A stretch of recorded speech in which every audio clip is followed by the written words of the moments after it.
Good morning students. हम लोग अभी चैप्टर 5 पढ़ रहे हैं, creating web pages with HTML।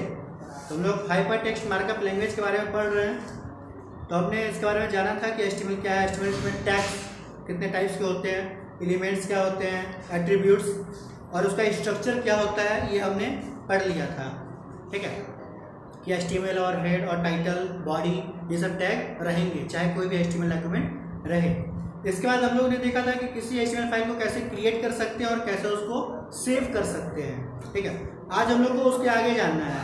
ठीक है, हम लोग ये भी देख चुके थे कि किसी HTML फाइल को कैसे देखना है, आपको मैंने पूरा तरीका बताया था। अब हम लोग इससे आगे बढ़ते हैं। ठीक है, कि हम लोग को अगर किसी HTML फाइल को मॉडिफाई करना है, ठीक है, यानी उसमें कुछ चेंज करना है, तो कैसे करेंगे। दूसरा चीज रीलोडिंग कैसे क्या होती है। ठीक है, अगर किसी HTML फाइल को रीलोड करना है तो उसका मतलब क्या होता है, पहले तो ये समझिए रीलोडिंग का। ठीक है, फिर कैसे करते हैं वो। इसके बाद हम लोग को टैग्स के बारे में पढ़ना है। अब आपको अगर HTML फाइल बनानी है तो आपको क्या टैग्स आने चाहिए, क्योंकि बिना टैग के आप बना नहीं पाएंगे। तो हम लोग आज कुछ जो टैग्स कवर करने वाले हैं, जैसे कि पैराग्राफ टैग है तो उसके लिए क्या कोड है P, तो हम लोग ये भी देखेंगे और इसका यूज कैसे होता है हल्का वो भी देख लेंगे। Line break tag, horizontal rule tag, ठीक है, heading tag, bold tag, italic tag, underline tag, इन सब का मतलब क्या होता है वो भी जान लेंगे। ठीक है, इसमें होता क्या है वो भी जानेंगे। तो सबसे पहले हम लोग बात करते हैं मॉडिफाइंग की। ठीक है, तो आप व्यू वाला भी एक बार हम लोग देख सकते हैं। व्यू में क्या था कि अगर आपको कोई भी HTML फाइल देखनी है, आपने मान लीजिए उसको फाइल थी आपने बना लिया .html करके सेव कर दिया। ठीक है, अब आपको अगर उस फाइल को देखना है तो आप क्या करेंगे, आप उस फाइल पर डबल क्लिक करेंगे तो वो क्रोम पे, या फिर आपने अगर कोई HTML फाइल ओपनर कुछ रखा होगा कुछ पहले से, इंटरनेट एक्सप्लोरर या मोजिला फायरफॉक्स, तो कहीं भी किसी ब्राउजर में वो खुल जाएगा। ठीक है, तो आप ऐसे देख सकते हैं। दूसरा तरीका है कि आप उस ब्राउजर में पहले चले जाएं, मान लीजिए गूगल क्रोम या गूगल क्रोम में चले जाएंगे, वहाँ पे जाके आप वहाँ पे आपको फोल्डर का ऑप्शन आएगा, ठीक है, फाइल का, तो आप वहाँ से फाइल को जाके ओपन कीजिएगा। तो आपको जो फाइल आपने चूज करनी है आप उसको चूज करेंगे तो आपको खुल जाएगा, आपको दिखाई देगा।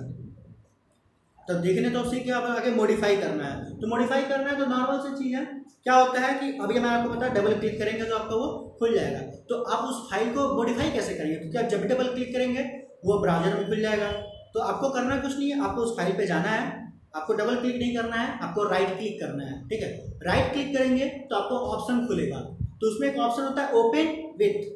ठीक है, तो आपको उसमें ओपन विथ या फिर ओपन विथ नोटपैड, आपके पास नोटपैड होगा या नोटपैड प्लस प्लस होगा, जो भी एडिटर होगा आप उसको खोल सकते हैं। तो इससे क्या होगा कि आपका जो HTML फाइल आपने जो बनाया होगा वो पूरा खुल जाएगा। ठीक है, फिर आप उसमें अपना जो भी आपको चेंज करना है, आपको जो भी डिलीट करना है, आपको जो भी जैसे करना हो आप आराम से उसमें कर सकते हैं चेंज। ठीक है, आपको उसमें कंटेंट चेंज करना है, कोड चेंज करना है, जो भी आपको चेंज करना है। ठीक है, आप चेंज कर लेंगे और उसके बाद फिर से उसको क्या करेंगे, सेव कर देंगे। अब क्या है कि हमने एक फाइल खोल रखी थी पहले से, अब मान लीजिए हम देखना चाहते हैं कि हमने क्या चेंज किया है, क्योंकि हमें चेंज पसंद आएगा नहीं आएगा। मान लीजिए हम कलर चेंज कर रहे हैं तो रेड कलर अच्छा रहेगा कि ब्लैक कलर की ब्लू कलर।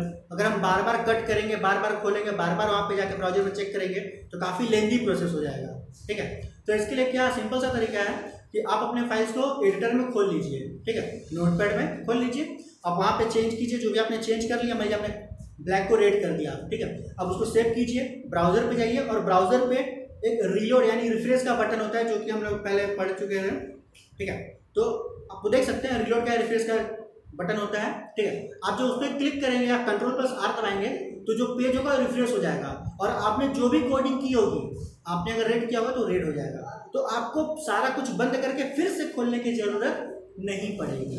ठीक है, आप डायरेक्टली उसको रीलोड कर देंगे, आपका जो नया होगा वो आ जाएगा। अब मान लीजिए आपको रेड अच्छा नहीं लग रहा था, फिर चेंज कीजिए, ब्लू कर लीजिए, फिर उसको सेव कीजिए, फिर रीलोड कीजिए, ये ब्लू दिखाने लगेगा।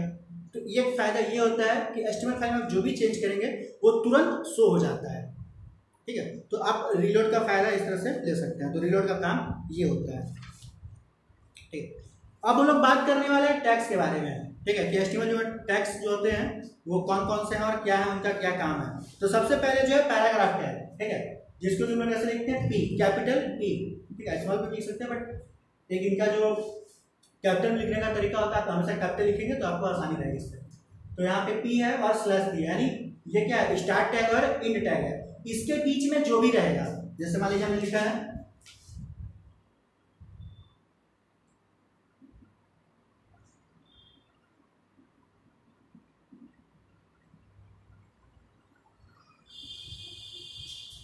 तो ये पैराग्राफ टैग है, स्टार्ट और एंड, उसके बीच में ये क्या है, एलिमेंट है, ये पूरा दिखाई देगा पैराग्राफ के रूप में। ठीक है, अब मान लीजिए हम यहाँ तो अभी जगह थोड़ा सा लिखे हैं, मान लीजिए आप 10 लाइन लिखते हैं। ठीक है, तो वो 10 लाइन को जिस तरह से पैराग्राफ आपके बुक में होता है, आपने बुक में देखा होगा कि हर पैराग्राफ से पहले एक लाइन छोड़ी जाती है और हर पैराग्राफ के बाद एक लाइन क्या होती है, गैप होती है। मतलब जहाँ पैराग्राफ खत्म होता है उसके बाद से न्यू पैराग्राफ न्यू लाइन से स्टार्ट होता है, वो लाइन पूरा क्या रह जाता है, खाली रह जाता है। तो आपको इसके लिए कुछ अलग से कुछ नहीं करना है। आप अगर ऐसे पैराग्राफ से कर देंगे क्या होगा, आपका जैसा बुक में पैराग्राफ दिखाई देता है आपको सेम वैसा ही दिखाई देगा। ठीक है, तो इसलिए पैराग्राफ का इस्तेमाल करते हैं लोग, और ये सही भी है पैराग्राफ का इस्तेमाल करने से। तो आप पैराग्राफ का इस्तेमाल इस तरह से कर सकते हैं पैराग्राफ के लिए। ठीक है, आपको पैराग्राफ के लिए जो कोड है वो क्या है, ठीक है, जो टैग है वो P है। उसके बाद हम लोग बात करते हैं लाइन ब्रेक टैग। ठीक है, BR ब्रेक। तो अब इसका क्या मतलब होता है, जैसे मान लीजिए हमको एरिस्टो एकेडमी अलग अलग लिखना है। ठीक है, मतलब एरिस्टो अलग लाइन में, एकेडमी दूसरी लाइन में, तो क्या करेंगे, तो आपको करना कुछ नहीं, आपको लिखना है एरिस्टो, फिर आप लिखेंगे क्या, BR। ठीक है, फिर आप लिख देंगे एकेडमी।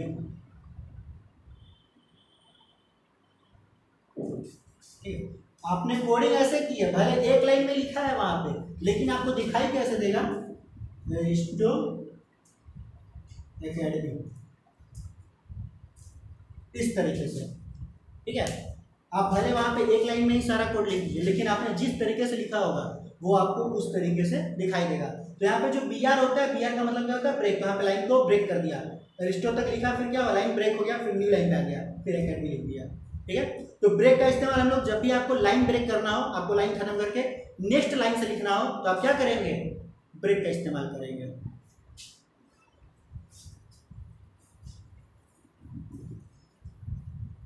उसके बाद हम लोग देखते हैं HR, हॉरिजॉन्टल रूल टैग। ठीक है, तो HR भी BR की तरह होता है, बट उसमें क्या डिफरेंस होता है वो देखिए। जैसे हम उससे एग्जांपल लेते हैं,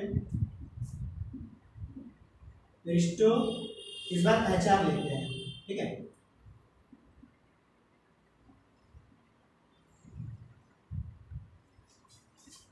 एरिस्टो HR एकेडमी। ठीक है, तो आप यहाँ देख सकते हैं एरिस्टो में A बड़ा, बाकी सब स्मॉल है, यहाँ पे ना कैपिटल है, बाकी स्मॉल है, यहाँ पे सारा कैपिटल है। तो याद रखिएगा ये सब चेंज नहीं होगा जो आप लिख रहे हैं कैपिटल स्मॉल, सिर्फ चेंज ये होगा कि किस तरह से दिखाई देगा, इसलिए मैं यहाँ पर एग्जाम्पल दिखा रहा हूँ। तो HR में क्या होगा कि आपको इस तरह से एरिस्टो दिखेगा, उसके बाद आपने क्या लगाया है, HR का मतलब है हॉरिजॉन्टल रूल, यानी लाइन तो चेंज होगा लेकिन इसके साथ एक लाइन खींच जाएगी पूरे, आपको जितना बड़ा पेज होगा उतने बड़े में। ठीक है, फिर आप उसके नीचे क्या लिखाएगा, एकेडमी, इस तरीके से। ठीक है, तो अगर आपको बहुत बार आपने फॉर्म में देखा होगा कि लाइन खींचा रहता है या फिर बहुत जगह इस तरह से लिखा होता है, तो अगर आपको ये यूज करना है, यानी आपको एक लाइन, ठीक है, हॉरिजॉन्टल लाइन लगा के फिर ब्रेक करना है, तो आप HR का यूज कीजिए। अदरवाइज अगर आपको सिर्फ नेक्स्ट लाइन से लिखना है तो आप किसका इस्तेमाल करेंगे, BR का। तो ये चीज़ें आपको जहाँ पे इस्तेमाल करनी है आप इसको इस्तेमाल कर सकते हैं, कोई ज़रूरी नहीं है कि आप इसका इस्तेमाल हर जगह करें। ठीक है, तो आप ये अभी टैग सीख रहे हैं, इसका इस्तेमाल कहाँ करना है वो आपको भी करना पड़ेगा। ठीक है, HR किस तरह से काम करता है हम लोग देखिए। और एक चीज़ ध्यान दीजिएगा, P में हम लोग P को क्लोज भी करते हैं, स्टार्ट भी था एंड भी था, लेकिन BR और HR में कोई क्लोजिंग टैग नहीं होता है, तो हम लोग सिर्फ BR और सिर्फ HR लिखते हैं। HR BR को बंद करने की जरूरत नहीं होती है, ये आप लोगों ने पहले पढ़ लिया था टैग में। अब लोग बात करते हैं हेडिंग टैग के बारे में। ठीक है, तो हेडिंग टैग नाम से क्या है, हेडिंग देने का काम आता है। अब आपको बुक में हेडिंग आप देखते होंगे कि चैप्टर का नाम काफ़ी बड़ा लिखता है। ठीक है, उसके बाद जो हेडिंग होती है वो बड़ा, फिर बाकी हेडिंग होती है उसको थोड़ा छोटा लिखता है। ठीक है, आप अपने बुक में देख सकते हैं कि कई बार कलर भी चेंज करता है, कई बार साइज भी चेंज करता है। तो ये जो मेन हेडिंग टैग होता है वो साइज चेंज करने के लिए होता है। जैसे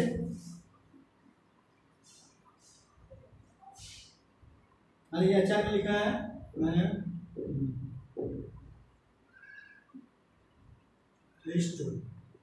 फिर H1 1, अब यहाँ पे मैंने लिखा है H2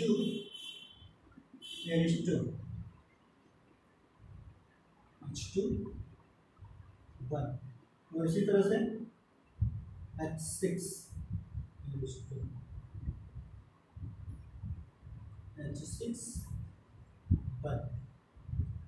ठीक। तो इसका मतलब क्या पहले देखिए, आपको ये जरूरी नहीं, आपको जो भी इस्तेमाल करना हो, जैसे मान लीजिए आप कोई बहुत मतलब इंपॉर्टेंट टाइटल दे रहे हैं जो कि आपके मतलब जो भी आप बना रहे हैं पेज, उसका शुरू में ही दे रहे हैं तो आप H1 का इस्तेमाल कीजिए। लेकिन जब उसके बाद आप दे रहे हैं तो H2 का इस्तेमाल कीजिए। फिर आप नॉर्मल कर रहे हैं तो H3, फिर आप कोई बड़ा सा दे रहे हैं तो H1 का इस्तेमाल कर सकते हैं। तो ये कोई सीरियल नहीं है, आपको जहाँ पे जो भी इस्तेमाल करना है आप उसको कर सकते हैं। बस ये साइज बताने के लिए है। आप अपने बुक में पेज नंबर 51 पे देख सकते हैं, ठीक है, कि जो H1 है, H1 यानी हेडिंग 1 वो सबसे बड़ा होगा, H2 उससे छोटा है, H3 उससे छोटा है, H4 उससे छोटा है, H5 उससे छोटा और H6 सबसे छोटा है। यानी आपको कितने साइज मिल रहे हैं? टोटल 6, ठीक है। तो यहाँ पे टोटल 6 टाइप के साइज हैं, आप जिस भी साइज का चाहें तो इस्तेमाल कर सकते हैं। मान लीजिए आप H1 ही लिख दिया और आपको फिर लगता है कि नहीं ये थोड़ा ज़्यादा बड़ा हो गया तो आप उसको H2 कर सकते हैं। और मान लीजिए आपने H3 लिख दिया, आपको बहुत लग रहा है छोटा हो गया, थोड़ा बड़ा करते हैं उसको, तो आप H5 H4 ले सकते हैं, ठीक है, वो आप कर सकते हैं बाद में भी। तो ये जो हेडिंग है वो हेडिंग का आप इस्तेमाल करते हैं ताकि जो साइज हो छोटा बड़ा और हेडिंग दे सके। अब इसका हम आगे बात करते हैं।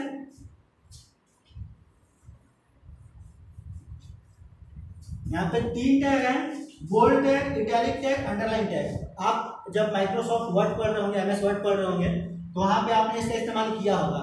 आपको अपना नाम या कुछ लिखने के लिए दिया जाता होगा तो आप उस पर मतलब अपना नाम लिख रहे थे, और या फिर आप बोल्ड पे दबाते होंगे तो बोल्ड वो मोटा हो जाता होगा, ठीक है। इटैलिक पे दबाते होंगे तो थोड़ा तिरछा हो जाता होगा, और अंडरलाइन पे दबाते होंगे तो क्या उस पर एक लाइन खिंचा जाती होगी। तो सेम वही काम यहाँ भी होगा, बस लेकिन आपको उसके लिए क्या है, कोड देना पड़ेगा। जैसे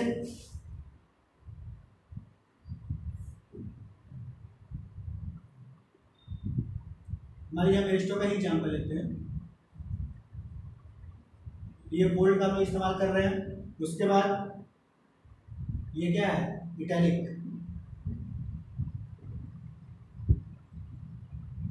तो ये जो होगा पहला अक्षर का शॉर्टकट या बोल सकते हैं, जल्दी से बोल्ड, ऐसे इटैलिक, ठीक है। तो आपको याद करने में ये आसानी रहेगी।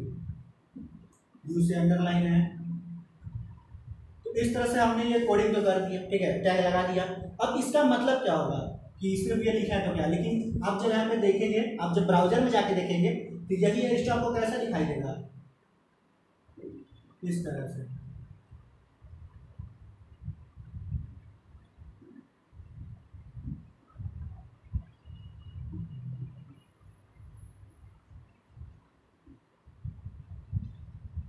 ठीक है, आप देख सकते हैं बोल्ड आपको दिख रहा होगा, तो ये लिस्ट इस तरह से हो गया।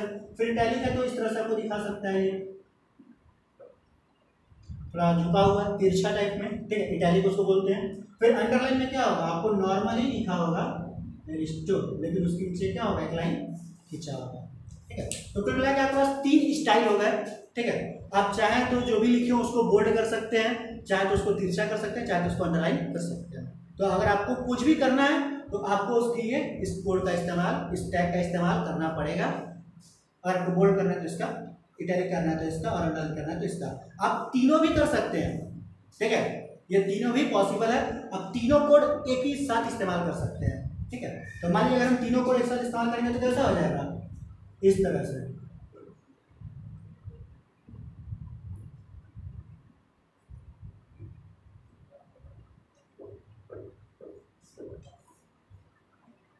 ठीक है, बोल्ड भी रहेगा, इटैलिक भी रहेगा, तिरछा भी और अंडरलाइन भी रहेगा। इस तरीके से तीनों को मिला के हो जाएगा। तो आप जैसा चाहे वैसा स्टाइल बना सकते हैं, वो आपके ऊपर है, ठीक है। तो आज के लिए हम लोग को बस इतना ही पढ़ना था। नेक्स्ट डे पे हम लोग यहाँ पे बॉडी टैग में पढ़ेंगे कि बॉडी टैग क्या होता है, बॉडी टैग में क्या क्या एट्रीब्यूट होते हैं, टेक्स्ट क्या होता है, और उसमें कोड क्या है, बीजी कलर है वो सब देखेंगे, बैकग्राउंड कलर क्या होता है, ठीक है, मार्जिन क्या होता है। इसके बाद फोन टैग के बारे में हम लोग को देखना है। इन सबको देखने के बाद हम लोग एक एग्जाम्पल देखेंगे कि आपके सामने एक डेमोन्स्ट्रेशन होगा इस तरह से कि एक HTML फाइल बनाऊंगा, ठीक है। तो HTML फाइल किस तरह से बनता है, किस तरीके से बाकी टैग्स का इस्तेमाल होता है, आप वो सब देख सकते हैं और सीख सकते हैं। और इसके बाद आप लोग को खुद से बनाना भी है, वो मैं आपको नेक्स्ट वीडियो में बताऊंगा। आज के लिए बस इतना ही, थैंक्स।